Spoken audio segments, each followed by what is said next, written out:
Hey guys, it's Sam, and Noel's asked a really important question. He goes, at the minute, I'm finding it difficult to sort out how and where to ship from. Okay, we can work that out separately. How to pack something, where to get your stuff from, any tips or tricks? This is what I do, and this is what I would suggest. So when you're doing a live stream, I currently sell single cards, right? This is Noel's actual order from today. Starting off with each card, I would put in a penny sleeve.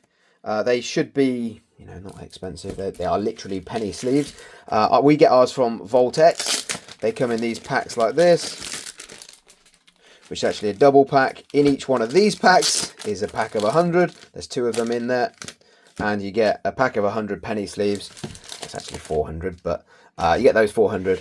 Every single card I put in one of those. I personally then include a top loader as well in with that order. You can put 1 card in there, the most expensive one or not. It doesn't really matter too much because they're all going to be kept safe in there.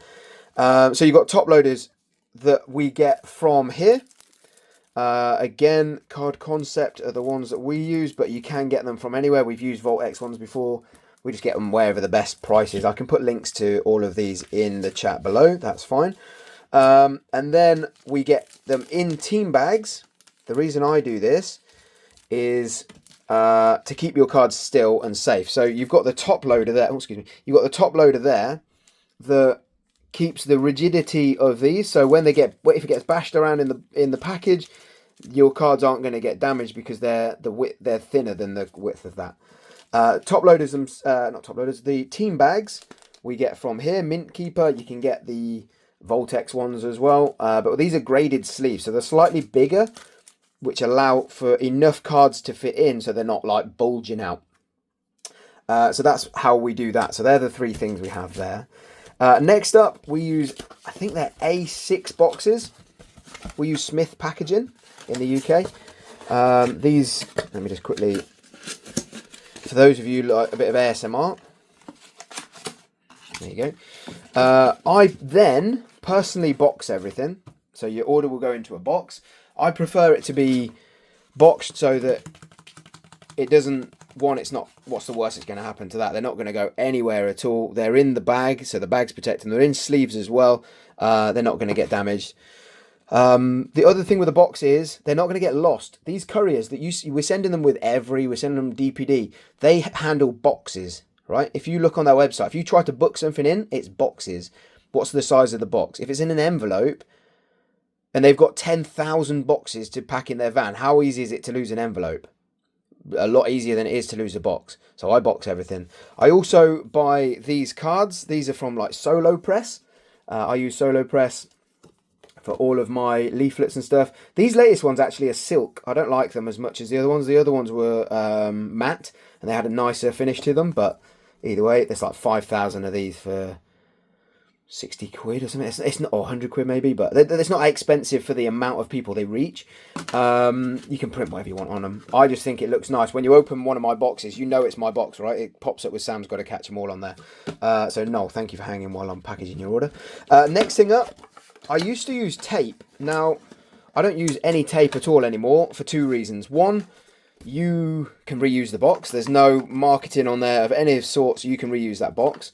Secondly, it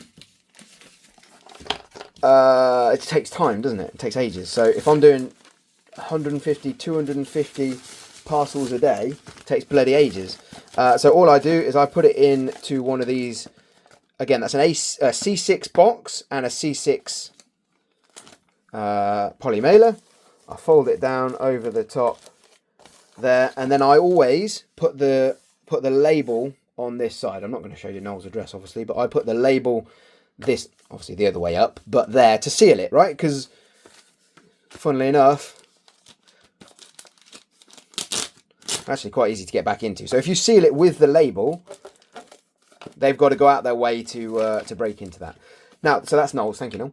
The next thing I do is if somebody spends a little bit more or gets a bit more bulky, right? You get packs. You get loads of packs. It's a bit of a pain in the arse. They ain't going to fit in that box. So the next thing I do is I get a bigger box, obviously.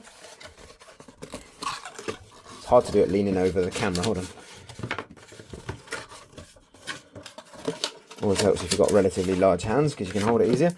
And then my next box up is more like this. Again, exactly the same concept. All goes together, excuse me. All goes together in here. We put this together like that. That then goes into a bigger bag that I can fit ETBs in, or just bigger things. I always put it so that it's facing downwards, so the open end is at the far end of the package, because it then gets doubled up when we put it in. So it's in there at the bottom. Make sure there's no air in it. Flip it, and then it's going to get double sealed here, right? So then this is Queen's, so we do that. Make sure there's not too much air inside, not that it matters too much. But again, a box. And then I would put her label again, sealing it here on there. So that's how I would do both of those. Hopefully that's helpful. I can see the guys chit-chatting and sharing their perfect tips as well. So hopefully those tips are really important and useful. I'm sure they are. Yeah, that's how I would do it and what I would use. I can put some links if you find it interesting below. And then you can update and use them as and when you want.